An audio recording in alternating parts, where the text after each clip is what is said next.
Have you ever wondered what truly makes a life good? Not just successful or wealthy, but genuinely fulfilling and meaningful? If you're like most people, you probably assume it's about money, status, or achievement. But what if the secret to happiness lies somewhere completely unexpected? Today we're diving into The Good Life by Robert Waldinger, a book that unpacks decades of groundbreaking research to reveal the real foundation of a thriving life. Before we start, let me ask you, what's one relationship in your life that you believe makes you happier, stronger, or just better? Hold on to that thought as we explore why connections might be the key to the life you've always wanted. Let's begin with the foundation of the good life, the Harvard study on adult development. This remarkable study started back in 1938, following two very different groups of men. One group made up of privileged Harvard students, and the other, boys from some of Boston's poorest neighborhoods. Over the past 80+ years, researchers have tracked these men's lives, collecting an extraordinary amount of data about their health, happiness, relationships, and overall well-being. What makes this study so powerful is its scale and duration. Few studies have followed people so closely for so long. It's like having a life manual written by science, showing us what really contributes to a fulfilling life. You might expect that the Harvard graduates, with their social status, wealth, and career success, would be the happiest. But the findings surprised everyone. What truly predicted happiness and health was not income, IQ, or fame, it was relationships. The men who had strong, supportive, and loving relationships lived longer, reported greater satisfaction, and stayed mentally sharper into old age. Take the example of Jack, a man from the privileged group. Jack had all the markers of success, a high-powered job, money, and prestige. But he neglected his family and close friends, focusing solely on his career. By contrast, another participant, Bob, led a modest life but cultivated deep friendships and meaningful family ties. Bob was happier, healthier, and more resilient, proving that love and connection outweigh material success. This study challenges everything society tells us about what matters. It's a wake-up call. If you want a good life, invest in people, not things. Building on what we uncovered about the foundation of a good life, it's clear that wealth or accomplishments alone don't make us truly happy. So what does? The answer is simple yet profound: the quality of our relationships. Think about your own life for a moment. When was the last time you felt genuinely supported? Maybe it was a friend who listened without judgment, a family member who stood by you in hard times, or a partner who made you feel understood. These moments of connection fuel our happiness in ways money or achievements never can. The Harvard study didn't just look at the number of people around us, it focused on how deeply we connect. Feeling lonely or isolated, even when surrounded by others, can take a severe toll on both mental and physical health. Loneliness is linked to higher rates of depression, anxiety, and even heart disease. Take Sarah's story for example. After retiring, she felt an emptiness she hadn't expected. But by joining a book club and volunteering, she created meaningful connections that revived her spirit and improved her health. It shows us that it's never too late to rebuild relationships and find joy. So here's a question to ponder. If relationships are so vital, how can we nurture stronger, more fulfilling connections in our own lives? Stick around because next, we'll explore what makes these connections truly meaningful and how they shape not just our happiness, but our very longevity. Now that we understand how crucial relationships are for our happiness and well-being, the next big question is, what exactly makes these relationships meaningful? Why do some connections lift us up, while others drain our energy or leave us feeling empty? According to Robert Waldinger's research in The Good Life Outs, it's not just about having people around, it's about the quality of those relationships. True connections involve vulnerability, trust, and consistent effort. When we feel safe to be ourselves, to share our fears and joys, and to support each other without judgment, that's when relationships become a source of strength. Let me share a real-life example here.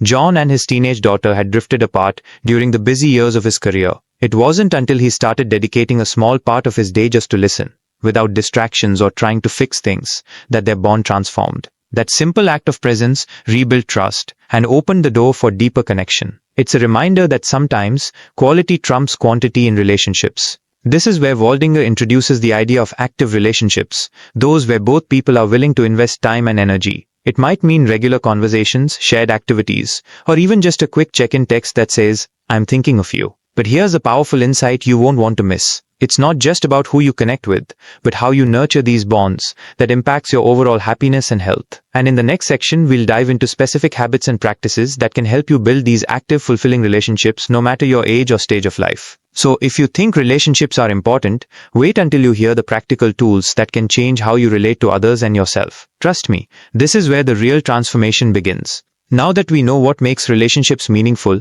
let's explore how to nurture them in everyday life. Because knowing is one thing, but applying these principles consistently is what creates lasting impact. Waldinger's research shows that it's the small, intentional habits that build strong connections over time. Think of relationships like plants. They need regular watering, sunlight, and care to thrive. This care takes the form of simple, practical actions, showing empathy, listening actively, expressing gratitude, and being present. Take Sarah's story for example. After a difficult divorce, she struggled with loneliness and distrust. But she made a commitment to reconnect with old friends, even if it meant stepping out of her comfort zone. By sending a message, inviting someone for coffee, or just checking in regularly, she rebuilt a network of support. Over time, these consistent efforts helped her feel loved and supported again.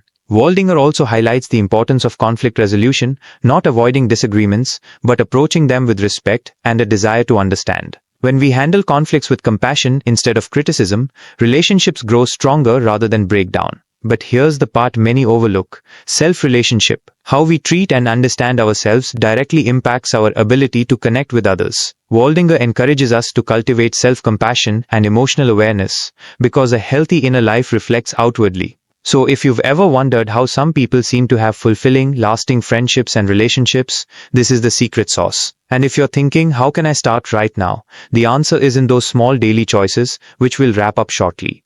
Before we move to the conclusion, ask yourself, what one small action can I take today to strengthen my relationships? Hold on to that thought, it's going to be a game changer. Now that we've uncovered the profound importance of cultivating deep, meaningful relationships and nurturing self-compassion, let's zoom out and see the bigger picture, the ripple effect these connections have on our overall well-being. Waldinger's research doesn't just highlight individual happiness. It shows how strong relationships lead to better physical health, longer life, and even greater resilience against life's challenges. When we feel genuinely supported, our stress levels decrease, our immune system strengthens, and our mental health flourishes. In other words, love and connection are not just emotional luxuries, they're biological necessities. Imagine this. John, a middle-aged man struggling with chronic illness, found that regular family dinners and honest conversations with his loved ones gave him strength he never expected. The emotional support became a critical part of his healing journey. Stories like John's aren't unique, they're living proof that relationships truly shape our lives. But here's the catch: relationships require work. They need attention, patience, and vulnerability. You might wonder, how do I start if I'm feeling distant or disconnected? Waldinger offers practical advice. Prioritize time with loved ones. Schedule regular check-ins or simple activities together, like walks or meals. Practice active listening. Give people your full attention without judgment or distraction. Show appreciation. Small gestures of gratitude can deepen bonds enormously. Be willing to be vulnerable. Share your fears and hopes. Authenticity builds trust. Invest in yourself. Develop self-awareness and self-love, because how you relate to yourself sets the tone for all other relationships. Remember, the goal isn't perfection but progress. Every small step counts. Before we head into the final wrap-up, ask yourself this.